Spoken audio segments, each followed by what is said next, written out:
Good morning. Wait. Isn't it 1 p.m. where you are? Close to one, yes. Good morning. In any case, we are back to the show. It's been 2 weeks, and in fact, this one's going to come out a little bit late. Basically, what happened was 2 weeks ago, I was doing E3. Last week, there was just some IRL problems and some technical stuff. And we're recording this on the day that we usually stream the TubCast, but we are pre-recording it. So how have you been for the past 2 weeks? We were doing so well. We're back on the saddle, though. So what did you do the past 2 weeks? I've just been getting some errands done, and I've ordered a replacement cable for my drawing tablet, so now I can start drawing again. So yeah, I can start drawing cute cartoon characters and boobas for people who know and boobles. Among other things. As for me, the main reason, or at least one of the reasons why we were pre-recording it and not streaming it, is because I currently have some heat stroke going on. I don't know how it is in California, but here, even though it's Canada, we're still in a massive heat wave. And I have done a lot of outdoor things the past few days, and in fact today as well. And I was like, we were talking about doing this topic, the whole Texas thing. We were going to sit down and stream it, and I was just like, man, I just feel beat. And it's like, I'm pretty sure I have, like, some mild heat stroke. So I'm just kind of relaxing. I'm just sitting here with a bunch of fans blowing on me, and I've got, like, cold water, and it's like, oh, I just need to cool down and rest, I think, for today. Was it this bad last year? Yeah, it was. This is bad by the Canadian standards that I remember growing up in. But the past, I'd say 5 years have been about this hot. I think it's just climate change doing its thing, you know? As somebody living in California, your definition of hot is probably my definition of freezing. Maybe. Hold on. Let me look it up. Okay. So, 30 degrees Celsius. It's been 30 degrees Celsius pretty consistently for the past few days. 30 degrees Celsius to Fahrenheit. 86 Fahrenheit. What's 86? Does that sound hot to you? It's slightly warm. It's like nothing. It gets Really? up to like 100 degrees up here. Or what's 110. Yeah. What's 100? 100 is 37. Yeah. We can actually in like July and August we'll get to 100 Fahrenheit. We can get to the highest that I've seen it get here last year was 42 Celsius, which is 107 Fahrenheit. And that's pretty fucking warm. Like that's the day when I don't go outside. I just turn the air conditioning on and I stay in the dark. I'm not going outside because Jesus Christ, it feels like I'm going to die out there at that heat. Understandable. Now, the coldest it gets in the winter, I've been to a city more north than the one that I'm at now, is minus 60 Celsius. And that's minus 76 Fahrenheit. Which is probably not something you've ever experienced before, eh? Probably not. I mean, I don't think I've really seen snow outside of mountain roads to Reno. Really? Yeah. Man. So I am very unfamiliar with the code. But today we're talking about the Texas GOP platform, which came out a few days ago. People are really going on about this one. I know Yeah. you wanted to do this. Oh, I wanted to do this because we wanted to pick a topic, and it was trending on Twitter for about 2 days. That's right. And we're late. We're fashionably late because that's how our show is, I guess. Uh-huh. So what a party platform is, for those of you who don't know, is it's not a law and it's not a bill. It's just a statement of intent as to what a party wants to do if they get elected. And these sort of things are pretty common. They happen in the United States and in Canada and the UK. Most democracies will have this situation. Well, they'll lay out their plans for what they will do if they win the next election. So if they get, say, a majority government, I don't know if it necessarily works the same way in the United States with only two parties, but here in Canada, they'll lay out a plan, and maybe they'll be able to get some of that plan done if they have a minority government, and they'll be able to get most of that plan done if they have a majority government. So it's just a statement of intent, how they view the world, what things they want to get done if they take power, and I guess why you should vote for them or why you should oppose them if you don't agree with it. Is that about right? That's about right. And there's also a lot of platforms and like promises, like oh, this is what we're gonna do, and keep in mind both parties do this. Oftentimes, it's they don't fulfill all promises, but off, you know how politicians are, right? Yes. Well, part of it's going to be down to corruption. That's true. Part of it will just be Mhm. down to like the practical reality of wielding power. Like they'll get in there and they'll Yes, be like, "Oh, I can't actually do that. Like it's not like within my this is power to what do we this." want, but then this is what's possible. Yeah. And to be fair though, like even if they can't do some of these things, sometimes it is important to know what politicians want because then at the very least if your values line up with theirs, you know that if some kind of unforeseen circumstance hits them, you can kind of gauge whether or not you would approve of their reaction to it based on if your values line up. So this one gained note because it seemed to have taken a dive to the right, at, at least when compared to the ones from last year. But to be fair, From they are the Texas what people have GOP, been like a very red saying, state and a very red yes. party. Kind of expect So it, yeah? it is expected. It denied Biden's 2020 victory and considered him illegitimate. Yes, that was widely reported on. That was one of the two big things that was widely reported on. So you can see it on NPR. Texas GOP's new platform says Biden didn't really win, and it also calls for secession. Now, Texas likes to bring up leaving the union like every few years. So I don't know about you, but I'm not exactly surprised about the whole secession part of it. Yeah, me neither. I mean, breathe a little bit wrong in Texas' direction, and oftentimes their reaction is usually, "We're gonna leave. Fuck you. You know, it's Fuck you it guys. I'm going home." it's kind of dumb, but I can respect that kind of rebellious spirit. Which would be great for them if they had like electricity infrastructure. I've been reading a while back that if they actually ever did get what they wanted and succeeded, unless they worked out something with the rest of the United States, they would basically be blackout and like people would not have a good time. Yeah, that seems to be a thing actually with a lot of independence movements. For example, here in Canada, Quebec will often turn around and say they want to leave Canada, right? But they get all of their electricity from the rest of Canada. They get a lot of their food from the rest of Canada too. So, Yeah. but they're like, no, we want independence, we want freedom. It's like, fair enough. There's definitely a good argument to be made for going into poverty and being free rather than having the golden handcuffs. All right, like that was the American argument for freedom from the UK. That was the British argument for freedom from the EU. You know, that the economic costs just don't matter, but it's the principle of being free that matters. So I can understand it. Fair enough. But at the And same time, historically, they also did have a brief period, a very brief period where they were in an independent state.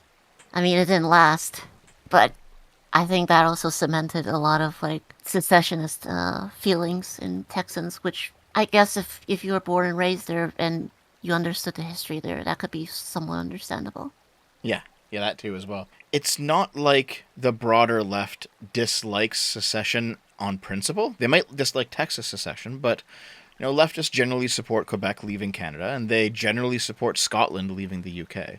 So it's not like they're against the idea of secession. They just don't like this secession. I've heard some leftists like make the counter argument like, "Oh, go ahead and succeed." Like there was Wait, don't let the door succeed? hit your ass on the what? You mean secede, not succeed, right? I mean, I know they Uh, want to succeed, but no, I mean it's like, no, I know. I'm joking. I'm joking around.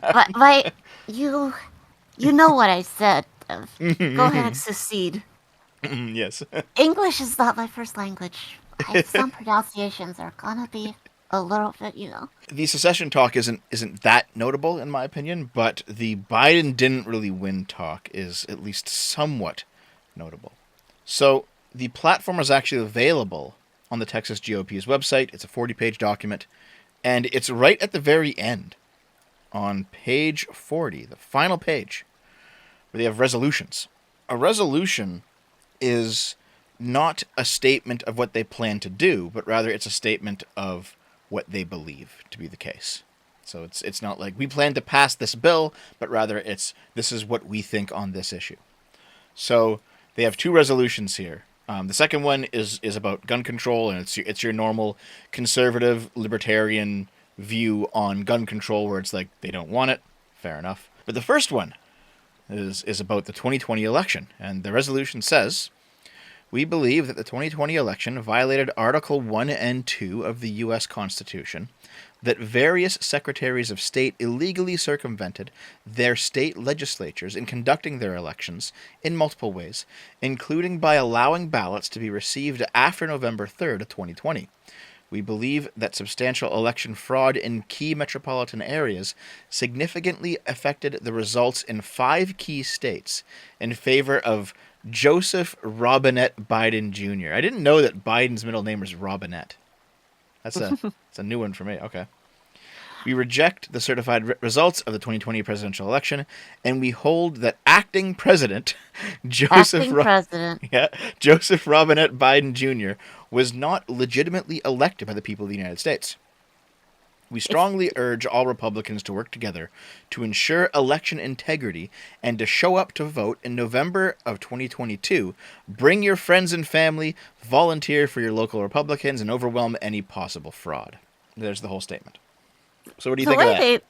The way they keep saying Joe Biden's full name, Joseph Robinette Biden Jr., reminds me a lot about back when Obama was president, they would just say his full name, Barack Hussein Obama, or a favorite of mine, they would dead name him. I think it was like Barry Soratoro or something. Is that his dead name? I think so. That's what I heard from some Republicans back then. We've always known pretty much that this was like the Republican position, or for a lot of especially Trump-leaning Republicans, with they believe the election was stolen from them. But we haven't seen an official GOP party adopt it as their official resolutions and as a part of their platforms. Yeah, usually it's like individual politicians who say, "I think this happened," and I mean, they are entirely within their rights to think that happened and say so as private individuals. But it is kind of a different thing when a party takes that on as their official stance of what they think the truth is. That's a little bit different. Yeah, I had to do a double take back when I saw that myself. That is a bit different from if just your regular Joe or even individual politicians express their opinions in certain ways. At some point, I'm going to have to do a video on the 2020 election, because I initially thought, after seeing all the videos come out of all the shenanigans, all the malarkey, as Biden would put it, I saw the videos and I was like, this, and people were saying, look at what happened at this polling station. Look at what happened at this place. Look at this lawsuit being filed by Giuliani or whoever. And it's like, look at the voting machines. And it's like, geez, there's a lot of stuff coming out. Like, holy shit. Like, does any of this have any, it seemed like it could have been credible back on the evening of when the votes were being counted. Like, that it seemed possible. I think even you might agree that back in that moment, it's like, what is... I myself saw some stuff with various vans appearing with ballots and stuff. It's just there's a lot of those sort of news and sorts of information flowing around. Well, it's at the heat of the moment. Yeah, I think it was reasonable for back then people to have questions and be like, what was that video where the person pulled the extra case of ballots from underneath the table? Like, what was that? Was that a problem? And at some point I am going to have to do a video on the election, because as time went on and as the investigations, they went through, they did pretty much discover that no, there wasn't any fraud. And I know that a lot of people aren't going to want to hear that, but no, there wasn't actually any fraud. What ended up happening is just a lot of those cases could be explained, and that the reason they went viral on Twitter is because people were ignorant of the counting process. It doesn't make people bad people for believing that fraud happened, because any reasonable person who's kind of unengaged and sees this stuff, they'd be like, what the fuck is this? It's a reasonable question to ask. You had Trump appointees, guys who were actually pretty loyal to Trump, turn around and say, There's nothing to this. Like that, I know that the Democrats actually blocked some investigations. They had to be rooted around. Shame on the Democrats for that. But like you had Trump Yeah. judges, you had Trump's attorney general. Like you had these people who were loyal to Trump. They conducted those investigations and they didn't find anything. So no, I understand the counter argument to that is, we investigated ourselves and we found nothing wrong. It's like, okay, yeah, fair enough. It could be the case that everything is just corrupt beyond belief and everyone is out to get Trump and he has no friends and the Democrats and the Republicans are just working together on this. Okay, that's Even his possible. friends are against him Even in his this friends are scenario. against him. Like it's possible, but at that point, like you need extraordinary proof more than videos that can be explained away by normal circumstances. You need something Yeah. more. Extraordinary claims require extraordinary proof, Yes. after all. So I don't believe the election was fraudulent. I have watched that. What is it? Was it Dinesh D'Souza's documentary that came out recently? I've watched that. I don't believe the election was fraudulent. I think a lot of people try to, crucify Pence for confirming Biden. Yeah, even Trump tried to crucify Pence. Like that was insane. Trump threw his own VP under the bus in the final hour. Like Jesus, Yeah. dude. Holy shit. And I mean, like Pence or dislike him. I mean, I have a lot of reasons to dislike him. But it's just like, even You, he you don't want to get looked at shocked. it. You don't want to get like force lightninged by Daddy Pence. Infinite power.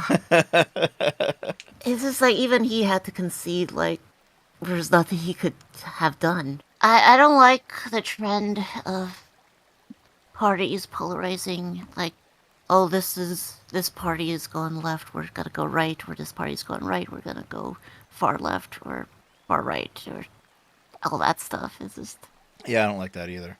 And I know it wasn't to the same degree, but man, the left in 2016 was screaming about how Donald Trump was illegitimate. It was all Russian interference. He wasn't the real president. Like it's more extreme in 2020, but it's the same caliber of thing happened in 2016. This yeah, I this wouldn't deny that at all. yeah. I was there myself. I saw a lot of people who were like, Trump isn't a real president, he's a Putin puppet, and I'm sorry, but you lost back then, and I'm going to say the same to the Republicans for 2020. You lost. Yep, yep. And I will say, their prescription at the end actually makes a lot of sense. When they say, bring your friends and family, volunteer, overwhelm any possible fraud. The thing about election fraud is that, if it's like 0.5% or 0.25%, you can actually kind of sneak some fraud in there and then tip the scales and win. That's possible. But if your guy wins by like 20% of the vote, there's no way that fraud's going to overtake that. Not without it being like obvious, because we've seen it happen in other countries. There was a very famous election. Was it the PLA in Mexico? They lost the legitimacy to rule because there was like this obviously fraudulent election where they claimed to have won, but like nobody voted for them. And at that point, it becomes obvious, right? So if you want to overcome fraud, you have to win an election decisively, because even if they're going to fortify the vote, as right-leaning people they like to use that meme, even if they can't fortify it infinitely. It becomes too much at some point. Like, Yeah. here, let's assume that the 2020 election for this conversation was actually false. How many ballots did they actually fraudulently create, or whatever the case may be? Well, I would have had to create thousands, if not millions. maybe. But let's say in 2024, the Republican nominee wins by millions and millions Oh, and wait. millions and millions of people. You would have to create so many ballots that, like, at that point, somebody would leak something, Like, if you're creating 500 ballots, that's probably going to be kept secret by the one guy who's doing it. If you're creating millions and millions and millions and tens of millions of ballots, somebody along the chain there is going to be like, something's fucking going on here, dude. Like, I have a stack of ballots with all the same person's name on it. And I'm being told to count these. Like, someone's going to have a cell phone video somewhere, Like, So, who's Joe Punch Me Face? so like, as the fraud becomes more obvious, the more likely it is that fraud gets leaked. So I do think that the way to overcome fraud is to win decisively. And so what the Republicans are saying here seems to be true. If you want to overcome the fraud, then come out and vote. So, okay, that seems legitimate. The other part of the platform that everyone's talking about is the homosexuality, trans, LGBT, parental rights part of it. And Ah, that's yes. and that's like in the wider context of like the Florida Don't Say Gay bill and all the other things that are happening surrounding trans people right now. The trans sports thing. Like there's a bunch of trans conversations happening in the past few months. And this is coming up in the context of basically a new trans topic going viral like every 2 weeks on social media. I'm gonna call it what it is, the trans moral panic. It follows after the Republican focus on critical race theory. Well, I mean, which, by the way, like, when was the last time you heard about critical race theory in, like, Republican news? I have heard about it recently, but also a lot of Republican states managed to pass various education bills banning it being taught up until the college level. Knowing what I know about critical race theory and critical theory in general, I think the college level is probably appropriate for it to teach that kind of stuff. I took Intro to Critical Theory in my first year of university. Well, my point is that Republicans seems to like moving from one thing to the next a lot at a time, and for now it seems to be nonstop, just about trans people and Yeah, like. yeah. I mean, to be fair, I think that's just the nature of the news cycle because people on the left do that too. They were talking about abortion for a while, now they're talking about Ukraine. Before that, it was COVID. Like it's just the nature of a 15-minute news cycle that is ramped up to the extreme because of Twitter. So I don't think that's unique to the right. It's not good, but it is how politics seems to be playing out right now. For And example, this loops, and they actually loop back into talking about homosexuality too, since as many people noticed, this party platform is a shift to the right. They're yeah, shifting onto uh, gay people too because they hate them too, yeah. At or least some of them do for sure. Yeah, a lot, some of them, yeah. certainly. So let's see if what I can steel man from this. Okay, I'm gonna do my best to steel man some of these positions. So for example, you have this article: Texas GOP platform calls homosexuality an abnormal lifestyle choice, endorses trans medical care bans for young people. Okay, so Or not just young people. It says for people under 21. yeah, because is adulthood in Texas 18, I think. Yes, Yeah. I believe so. So in their platform, we've got line 800. Homosexuality is an abnormal lifestyle choice. We believe there should be no granting of special legal entitlements or a creation of a special status for homosexual behavior, regardless of state of origin, and we oppose any criminal or civil penalties against those who oppose homosexuality out of faith, conviction, or belief in traditional values. No one should be granted special legal status based on their LGBTQ plus identification. Let's see if I can steel man this, okay? So, Yeah, we sure homosexuality. love to steel man the homophobes. So says Twitter. Homosexuality is a normal lifestyle choice. Okay, I mean, that is technically correct because being gay is not. It's still not that common. Is it though? But Yeah, it it's is. in It's still a in minority so of many. people. But it's in basically every species that we've discovered. Like, Oh, sure. But here's the thing. Abnormal just means not the norm, right? And the norm does seem to be heterosexual reproduction. So to say it's abnormal, that seems to be true. A lifestyle, yeah, probably. But a choice, that's kind of the problem there. Like, it does seem to be immutable. Even if you believe like that people are gay because they were abused as children, that's still not a choice. If you're an abuse victim and you grow up to be gay, like I don't believe that. But even if that's true, you didn't choose that. Somebody else chose that for you. We believe there should be no granting of special legal entitlements or a creation of special status for homosexual behavior. Okay. So, so does that are they talking about gay marriage here? Because marriage isn't exactly a special status, it's a normal status, right? it reads to me like they want to be able to fire or evict people for being gay, and not be told you can't do that. Right. And I guess they're going to base that Like, on saying, oh, you can evict people for being straight, so we can do it for being gay. It's equal. They're probably going to do something like that, I'd say. yeah. Meanwhile, who the fuck in history of ever gets evicted for being straight? I mean, There's probably a few.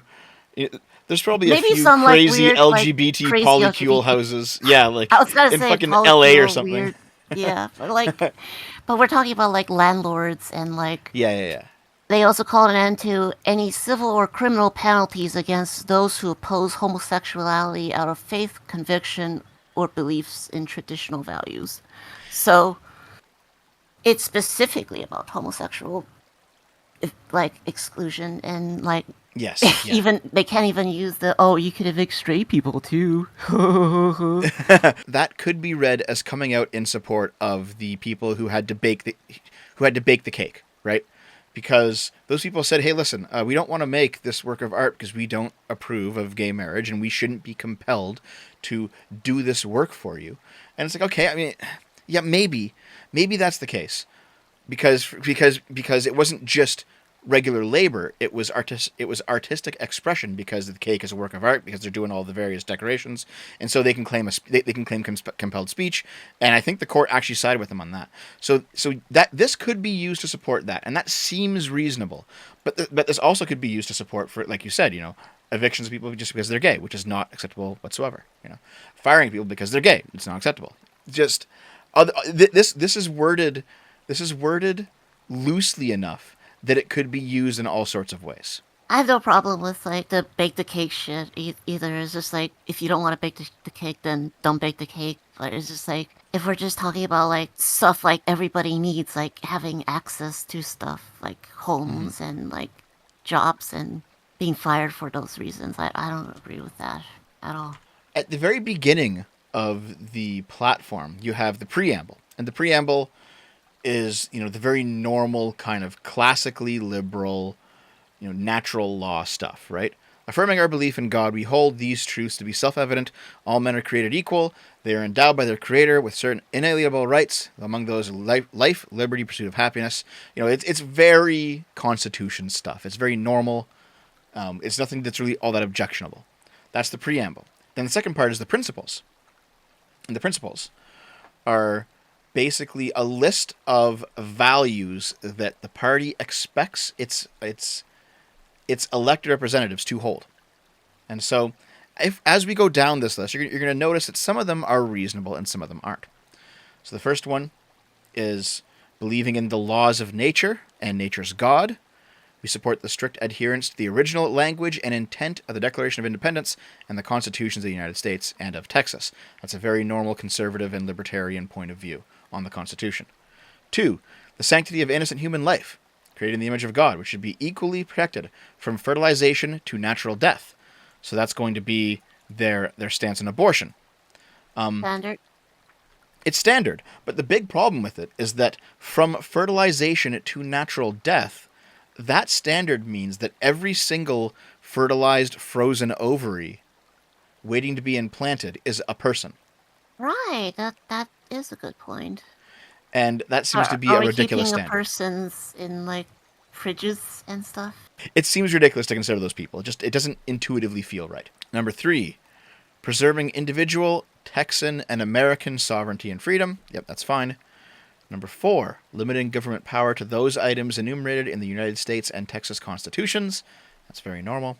5, personal accountability and responsibility. That's not only normal, it's actually good. 6, self-sufficient families founded on the traditional marriage of a natural man and a natural woman. So this seems to be where they directly come after gay marriage. And also trans marriage, because a natural man and a natural man, in using their language, would include both gay couples and a cis man and a trans woman together. So they had to just make sure no gray areas. Yes. In their perfect little image. So I guess what you could do is, like, Lilith, if you wanted to marry a cis woman, that would be a natural man and a natural woman by their standard. That would be allowed. I guess. But But yeah, like I it's don't know. not. Would it be? I am legally female now, though. Yeah, so we'll get to that part in a minute. Your But legal they female reversed stuff. that. Yeah, that's coming up. Point 7, having an educated population with parents having the freedom of choice for the education of their children. Freedom of choice for the education of their children. Like, that seems to be enshrining the right to private schools or homeschools, which is fine. Maybe that probably has some wiggle room regarding some kind of sex ed stuff that I'm not going to like, but mostly fine. No, actually, from what I've read, they're banning sex ed across just all of it. All right, we'll have to keep reading them. I'll keep reading. 8, the right of Like people to defend themselves and their property. That's normal. You should be able to defense. 9, a free enterprise society unencumbered by government interference or subsidies. Mostly good, I think. There are some subsidies that are good, but the principle is there. 10, honoring all of those that serve and protect our freedom. So there's your love the soldiers part of it. Okay.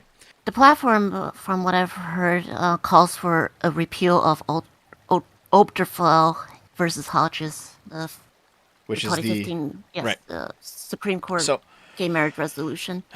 the issue with that conversation, it is possible to want to see Obergefell versus Hodges repealed and still be pro-gay marriage. Because hear me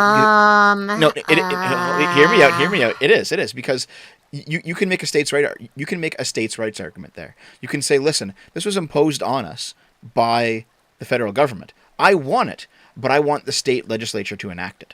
You can have that principled stance. So you can say, I want this repealed, and then I want to put forward legislation in the state legislature to pass it. That's a similar argument to Roe v. Wade. But the Roe v. Wade argument... That's not why they're calling for it to be of course repealed, it's not. though. Of course it's not. I'm steel manning them. Of course it's not. But like... well, hold More on. like titanium manning them. The thing is, that's a stronger argument with Roe v. Wade because Roe v. Wade was an absolutely massive overreach in how it was structured. Because of the Equal Protections Clause, there's an equal protections argument for gay marriage that doesn't really exist for Roe v. Wade. You want to hear my base libertarian take? Okay, go for it. No marriages for anybody. Just no government marriages for anybody. Just everybody gets it through either through their own community, through their churches, or just get married on their own. Yeah, fair enough. There's definitely an argument for why should the government be involved in marriage at all? It's okay, yeah, okay. But if it is, I do think it should be equal for yes. For gays and straights and anything in between. We urge the Texas legislature to pass religious liberty protections for individuals, businesses, and government officials who believe marriage is between one man and one woman. So that statement seems to be that if you believe that marriage is between one man and one woman, you should not be discriminated against for that belief. And it's like, okay, I don't agree with that belief, but I do agree that you probably shouldn't be fired from your job for having it or something like that. Well, there was a case of the county clerk who refuses to authenticate a gay marriage and then got fired for it. True, but that's because she wasn't doing her job, not because of her beliefs. Yeah. Let's say that I have no problem with the firing. Let's say that you don't believe in gay marriage, and then you post about it on Twitter, and then you go to your job the next day and you're fired. That seems ridiculous to me. That's a bit different. Yeah. But if you're actually actively not doing your job, then, I'm sorry. That's just you work as a state clerk. You have to prove that stuff. We oppose any criminal or civil penalties against those who oppose non-traditional sexual behavior out of faith, conviction, or belief in traditional values. Okay, so a lot of this would eventually dovetail into banning gay marriage outright, which I don't agree with. But they seem to be, for now, restraining themselves to just protecting people who believe that gay marriage is wrong, protecting them in their speech. And it's like, well, that's actually pretty hard to argue against. The very next section, though, is protect minors until age of consent. A law should be enacted to protect the rights of the individual until the age of consent is reached. And I think this will be the puberty trans stuff. Prohibit sexual transition surgeries, hormone blockers, social transitioning, or other treatments. They don't say what other treatments are. So they oppose even social transitioning. So you're not even allowed to. You can't even do the The most like basic most bitch basic, cross-dressing. Yeah, you can't do any of that. B, protect against predatory sexual behaviors, including but not limited to drag queen story hour. They're the big pet issue of the hour. Okay, well, Lilith, do you want to skip over this one because I know that you've had a contentious situation regarding drag queen story hour over the years. So, do you want to not be in the hot seat? For drag queen story hour, the big controversy I got into was that I said, like, drag queens reading stories in a brightly lit library was more safer than leaving your kids alone with the Catholic priest. And a lot of people got mad about me Yeah. over that. And I do remember And that there was like a bit where you had to retract some of it because some of them actually came out to be pedos. Like it was a whole thing. C. Remove immunities or protections from school districts and personnel which participate in the sexualization of our children. Okay. Now, that might be in reference to that one highly publicized event in California. I talked about it in my my grooming video. This one event, it is the one that every single right-leaning person is citing right now. And that's because it's a real event, and it actually happened. And it actually was a case of two genderqueer teachers who were legitimately grooming children. And they were using a bunch of predatory tactics to isolate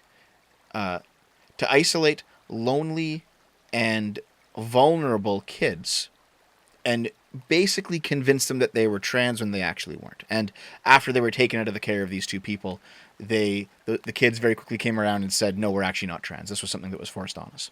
I think any reasonable trans person will look at that and say that that's pretty morally disgusting. yeah, I don't agree with making people trans if they're not trans. But because that happened, and there was like a bunch of hearings, and it was a whole big thing, it got very highly publicized. Everyone is hanging their hat on that example right now, and they're saying that there should be no protections if we discover people doing this sort of thing. There is the problem of the spotlighting effect, because now that we've actually seen it happen, there's going to be more people who are looking for it.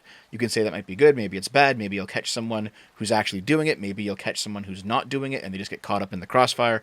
There's a lot of arguments for and against this, but I understand why it's happening. D, the final one, is require disclosure of the above offenses to parents or guardians. The reason that Clause D is in here is because of this section on line 548. Parents' rights and education. Parents are the primary educators and disciplinarians of their children, to which all other entities are inferior.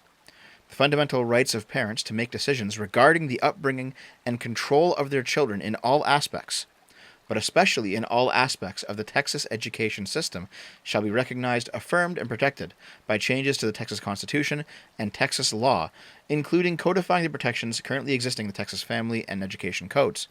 No public service entity, nor its agents, district personnel, community partners, or district board of trustees shall infringe upon these rights. So this segment is basically saying it is not the village's children, it is not the state's children, they are the parents' children. And the parents decide ultimately what happens to them. As with everything, there's good and bad to that. You can have very abusive parents who completely misuse their guardianship of their kids. You can also have this view as being a bulwark against government overstep. So I understand their point of view. It is definitely a more libertarian-focused point of view regarding the relationship of parents and kids to the state. But I think that's where a lot of this stuff is coming from right now. A lot of the right now is pinning its rhetoric on the idea that parents and not the government should control children. I can see 2 points of it too as well. At one point, I am a bit of concern with abusive parents being handled too much power. Mm-hmm. And people not being able to prevent that. But it is a very complicated issue. I can also see people, like, this point where it's like government is doing too much to control kids. But you can sort of tell what this is going to be about, though.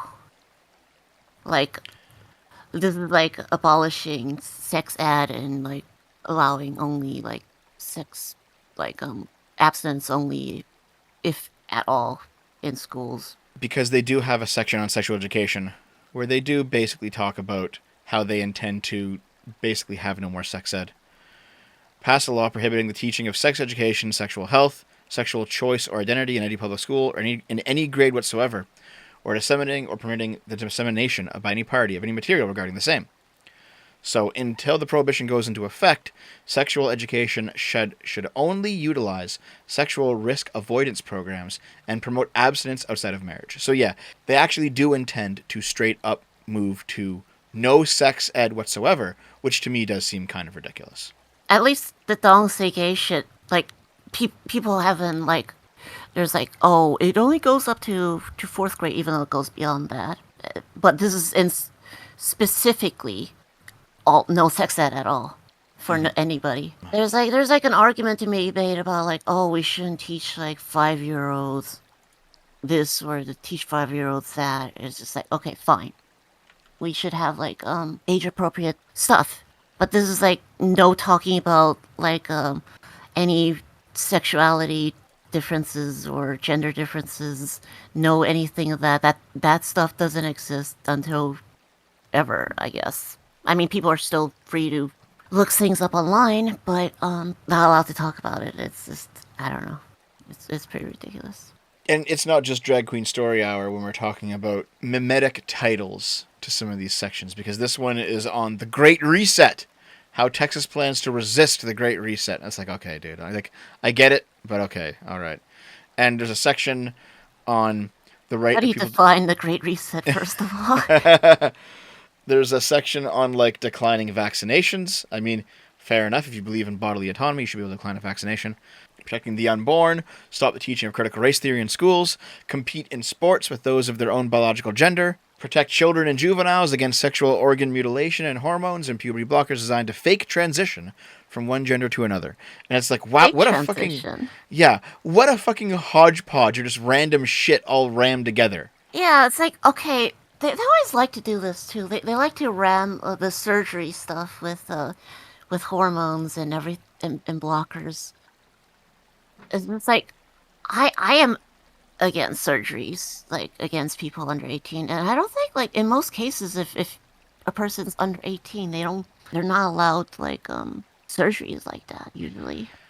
Yeah, I don't fully know myself, but I think that top and bottom surgery is and probably should be only for adults to get. Because if you're absolutely, I agree with that too. If you're, say, a teenage trans woman, and you're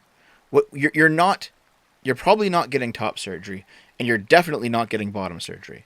You're on hormones. That's pretty much all it is, you know. And yes, you're also socially transitioning too.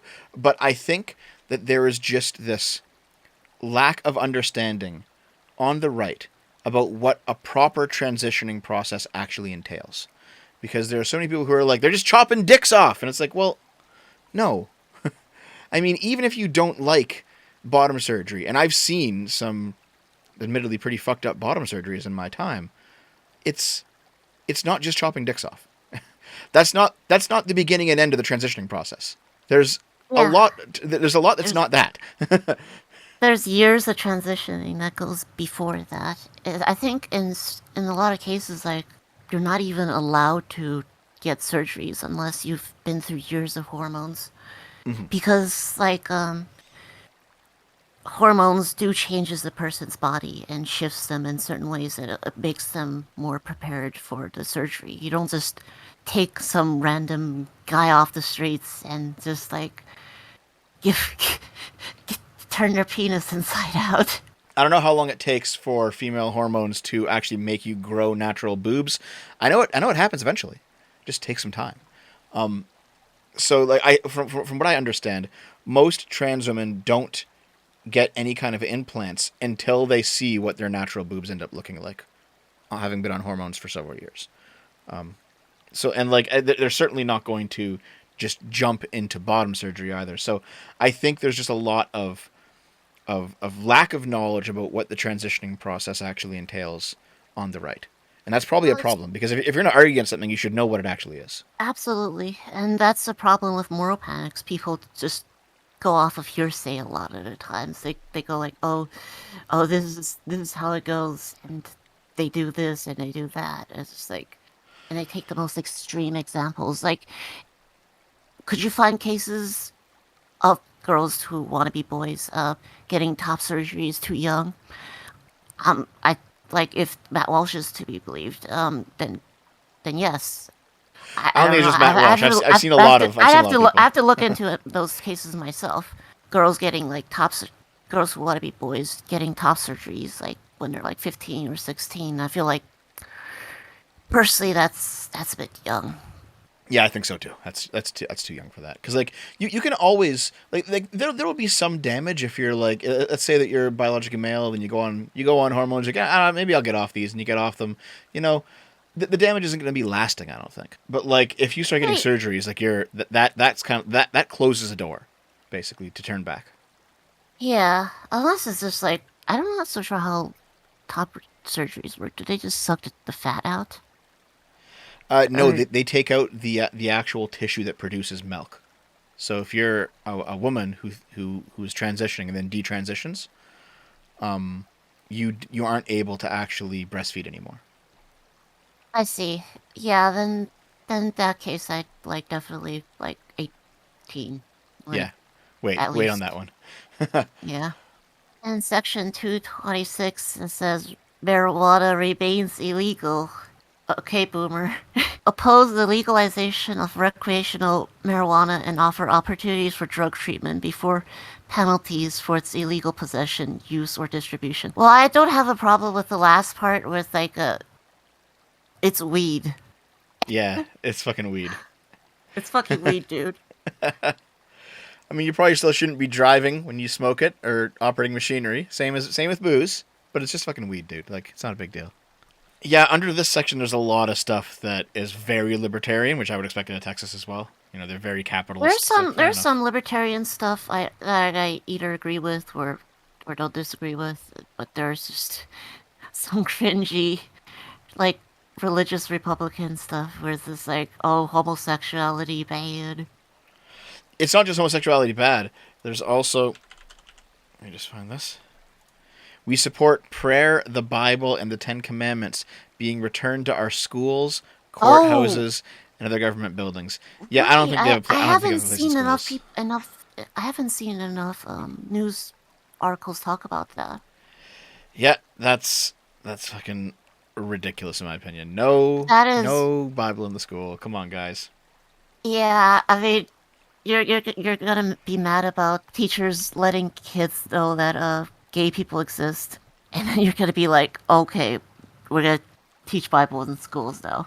Under the section limiting overreaching state government, there's again, normal libertarian stuff. But then you also get, so for example, you get stuff like no form of government shall ever again implement mass lockdowns on the people or businesses or churches. And it's like, okay, fair enough.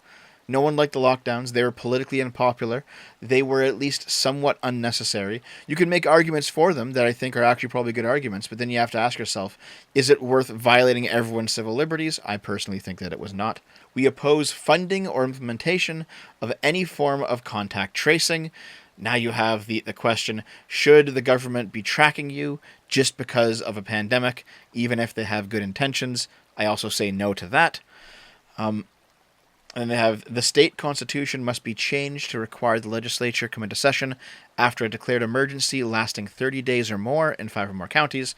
So these are things intended to limit state power, and there always seems to be this back and forth between various bodies in the government where some bodies will claim more power and then some bodies will curtail state power. And this seems to be, generally good stuff, but also kind of par for the course, especially considering that it's Texas and they want to limit government because that is what libertarians do. They limit government. And to me, the final thing I think of note is state sovereignty. The federal government has impaired our right of local self-government. Therefore, federally mandated legislation that infringes upon the 10th Amendment of Texas should be ignored, opposed, refused and nullified. Texas retains the right to secede from the United States, and the Texas legislature should be called upon to pass a referendum consistent thereto. So this is where they have that call to leave the United States. The Texas GOP at this point wants the Texas legislature to pass a referendum on leaving the United States. Yes. And which I don't think is even possible. Well, now we're talking of like theory of statescraft because, for example, it was illegal for the United States to leave Great Britain, but they did. Yeah, but they won. Exactly. So on some level, it is a situation of who would win in that conflict, because the Americans view the War of Independence as a war of independence, but you could very easily view it as a civil war because the Americans were part of Britain and the British were part of Britain, and they fought. So how is that not a civil war? It's just that the British lost. It really does just depend on what your point of view is and on who wins the fight. Now, I don't think that Texas could fight the United States and win. They actually received billions of dollars from the federal government for their state military. Do they? Yeah. Well, they've got that money now. They're like, Yep. fuck you. Well, if they succeed, yes. Yeah. But they won't be getting any more. I don't know. I know that like Americans do not like the idea of states splitting off, but now we're getting into like what the American identity is, right? Because you probably know this. You're more American than me, obviously. You probably know this. America began not as a country, but as an alliance of countries. That's why there are states and not provinces. Each state it's an was alliance its own sovereign of territory. colonies. Yeah, colonies first, but they eventually became countries. The United States, when it was founded, was similar to the EU, and not like to Canada or something, because Canada is a federalized state. So we have a federal government, and then we have provincial governments, but they're still provinces. They're provinces of the same country. The USA was considered in its infancy to be an alliance of countries. In fact, there's actually a lot of maps that I've seen where the map will show, you know how if you get like a world map, it'll show like two neighboring countries and they'll be like different colors and they'll have the border drawn on and stuff. There's a lot of maps that show, like world maps, that will show all 50 American states as if they're their own country. That's pretty common. Mm-hmm. And that's because there is this view of the United States as not being a nation, but as being a union of nations. That is definitely how, for a long time, citizens of American states saw themselves. That's why there were Californians, there were Texans, there were Floridians, there were New Yorkers. They weren't necessarily Americans. But I do also know that the popular view began to shift away from state identification and more towards federal identification after the Civil War. That's when you had the identity of American really start to appear. And now you have Americans. Everyone considers themselves American. Like, I assume you consider yourself an American and not a Californian, right? Absolutely. Yeah. Now, that's not a universal experience, though. There are a lot of Texans who will say, I'm a Texan. Like, I'm a Texan first. It's like, well, shit. And now you actually start to see some sentiment. It's like, listen, if you want to move to Florida, you want to move to Texas, fine. Don't bring your liberal communist California shit over from that blue state over into my territory. You start to see ideas like that where they become very almost nationalist towards their state. And I think those ideas are actually starting to make a comeback. Now we have to talk about, like, where does a government derive its legitimacy? Is it just force? If it's just force, then the federal government reigns supreme because they're the strongest. But is it if it's actually the consent of the people, what happens when the people don't consent anymore? What happens when the majority of Texans say we want out? Either you have to force them. I guess they would have to fight a civil war with America. I mean, yes, like obviously that's what they have to do. But like we're talking about morally here. Obviously, America would fight the Texans and probably win. But would America be moral in doing so? I don't know. It really depends on your perspective on it. I feel like America would have a right to protect its sovereignty. Well, sure, but like if the Texans are leaving, national divorce, we're out. They're not going to attack America. They're just going to want to be held apart. Yeah, but they cannot lawfully succeed. What's actually funny is that in Canada, there actually was a way for Quebec to lawfully secede. There was? Yeah, they just like fucked up how they wrote the law and it left a loophole. And so there was a referendum, and I think, was it 1998? It was 1995, yeah. In 95, there was a Quebec referendum, and Quebecers voted to stay in Canada. And after that referendum, the federal government closed the loophole, so they can't legally leave anymore. But since then, people in Quebec who are separatists have been like grumbling and trying to stir up for desire for another referendum. Same thing in Scotland, right? Like there was a Scottish referendum. What, 2014? There was a Scottish referendum or something, and Yeah, the they voted to Scottish. stay. Yep, they voted to stay, and now the Scottish National Party is like, we gotta vote again, we gotta vote again, we gotta vote again. It's like, yeah, is that how it is? You just keep calling a vote till you get what you want. You're not gonna actually respect democracy here. That is ultimately the issue with democracy, is that if you have a population that just does not want to do what the ruling class wants it to do, what do you do? Do you actually just give up your power to the people? That's what you should do. But it very rarely is the case that happens. I guess it's a popular position to say you want to succeed and to beat that drum, I guess. Another thing of note would be them wanting to repeal the Voting Rights Act of 1965. We support equal suffrage of all United States citizens of voting age. We oppose any identification of citizens by race, origin, creed, sexuality, or lifestyle choices, and oppose use of any such identification for purposes of creating voting districts. We urge that the Voting Rights Act of 1965, codified and updated in 1973, be repealed and not reauthorized. And for those of you who don't know what the Voting Rights Act of 1965 is, it was signed into law and outlawed the discriminatory voting practices adopted by many southern states after the Civil War, including literacy tests as a prerequisite to voting. I don't know much about this, so I pulled it up real quick. No voting qualification or prerequisite to voting or standard or practice or procedure shall be imposed or applied by any state or political subdivision to deny or abridge the right of any citizen of the United States to vote on account of race or color. So it's a law to help guarantee the 15th Amendment. Let's see. No citizen shall be denied the right to vote in any federal, state, or local election because of his failure to comply with any test or device in any state with respect to which the determinations have been made under subsection. Okay, so this is the testing clause. Okay. Yes. Do they want to bring testing back to be able to find you like valid to be able to vote? Is that what they want to do? Update 1975. Or 1773, right, yeah. Let's see. What did they update? Oh, I see. So some of the act that was amended talks about voter registration and absentee voting. So if I were to steelman this is a pretty big stretch. It's possible that their intention is to actually bring about some sort of voter ID, which I know that Americans for some reason think is racist, but the rest of the world uses it just fine. There's voter ID in Europe. There's voter ID here. Like, you have to have your ID to vote. It seems pretty normal. I don't know why Americans don't like it, but Americans don't like it.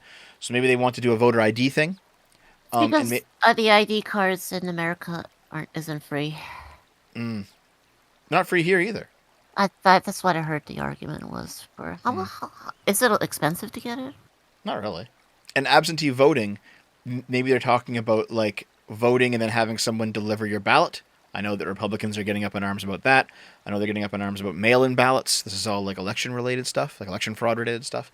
So maybe, if I were to steelman this, they want to not necessarily make it legal to badger black people at the polls again, because that's what happened prior to 1965. Maybe they're not doing that. Maybe they just want to do some of those more reasonable things that Republicans have talked about regarding voter ID and regarding mail-in ballots. Maybe that's the case. I don't know. think you would need to repeal the voting rights of 1965 in order to implement voter ID. You might, because if they're saying, like, if a test can be legally construed as going to get your ID, which it might be based on the wording of the act, maybe you do have to repeal it, or at least change it to like allow that. I don't think getting an ID could be reasonably seen as needing to take a test, though. I mean, maybe not. You have no idea how courts will interpret things, you know? We can't figure enough on the fly here to figure out what they mean by this. It could just be that they're racist, yeah. That's a possibility too, you know? That's not what I'm saying, but like, it feels sus. But that brings us to the end of this for today, talking about the Texas GOP's new party platform. There's some crazy shit in there. Now, I will take solace in the fact that a lot of party platforms are generally more extreme than what parties actually end up implementing. These are statements of values, and sometimes values don't survive impact with the real world. You know, you can theoretically want something, but the practical reality is maybe you can't do it. So maybe this is just like their guiding principles, but they're not going to be able to do all this stuff. You know, who knows? But it does seem to be a bit out there, at least on some level, for me. Yep. Especially the stuff with calling Joe Biden the acting president. You know, that actually bothered me less than some of the like directly we're going to go against our libertarian principles and just start Yeah, restricting everything. I, it's gonna sound horrible, but I've kind of expected that. Yeah? This this a lot of stuff shouldn't come as a surprise to people who've been paying attention to how like Republicans have been shaping ever since Trump lost, and they've been. Yeah. I think a lot of the faction have been stewing, and and I guess this is part of the results. I guess. Well, yeah, I mean, look at how many, standard Democrat progressive types turned into socialists after Hillary lost, you know. This Yeah, seems to be I've seen that too. what's happening right now is that people are losing, then they're stewing, and then they're just radicalizing in their echo chambers, and they're coming out a few years later like absolutely fucking insane. So it happened to the left, it's happening to the right. I'm not surprised whatsoever. I want to leave California for its own different set of reasons, but Yeah, neither the left or the right is doing any good right now. So yeah, it's like, despite this being the case with the Texas GOP, it's not like the California Dems are this bastion of amazing governance. They're fucking insane too. yep. Just insane in different ways. I assure people. There was a while where the Republican Party seemed like they were gonna be saner for a while. Like as wild as it sounds, it was under Trump. Like Trump is definitely an improvement over George Bush in many respects. The first few years, yes, definitely. Yeah, like Trump basically up until, like, here's the thing. I've noticed in retrospect that Trump didn't actually do all that much, but that's kind of okay. You don't need to be constantly solving and solving in heavy air quotes, solving every problem all the time, constantly putting your fingers everywhere, getting involved in everything. Like, Trump was kind of a bumbling idiot for most of his presidency. He only really kind of went crazy in the last year. His first 2.5 years were good, but then I think his last year, he kind of especially with COVID, he listened to some of the more crazier parts of his fan base, and I think he pandered to them a bit too much. Yeah. I don't know if you saw it, but his attorney general gave a statement during the recent January 6th hearing where he basically testified that in private, Trump had he had huffed his own copium to the extreme, to the point he wasn't somebody who knew that he lost the election and he was scheming and he was going to overthrow the democratic will of the people, and he was actually this hidden fascist who just wanted to he thought that democracy was like an impediment in the way of him gaining power, and he was just going to dismantle everything in his path. No, he wasn't. Yeah, He wasn't I like didn't that. think he was. Yeah. I didn't think he was a mastermind orchestrating a coup. No. For his followers. William Barr testified that after Trump lost, he basically refused to believe it. And he was like, look at all the likes I'm getting on Twitter, man. How could I have lost the election? No, everyone loves me. Like, he was literally just huffing his own copium. Trump legitimately believes that the election was stolen from him. Anyway, I guess there's no good way to end this. So that was us taking a look at the Texas GOP's new platform. That's it for now. Yep. That's it. We'll hopefully we'll be back live again next week. But until then, we'll see you next time. Yep, see you next time, and thanks for tuning in. So, Lilith, I'm going to assume that despite living in California, you are no longer interested in moving to Texas after this. Oof. Let's just say I'm quite discouraged. Man, where could you go? I don't know. I could probably go up north, like Like maybe. Washington or Oregon. Oh no, Lilith! If you go to Washington, you're actually going to join Vosh's polycule. No. I'm not gonna. I will not suffer the same rumors that Shu suffers. Hold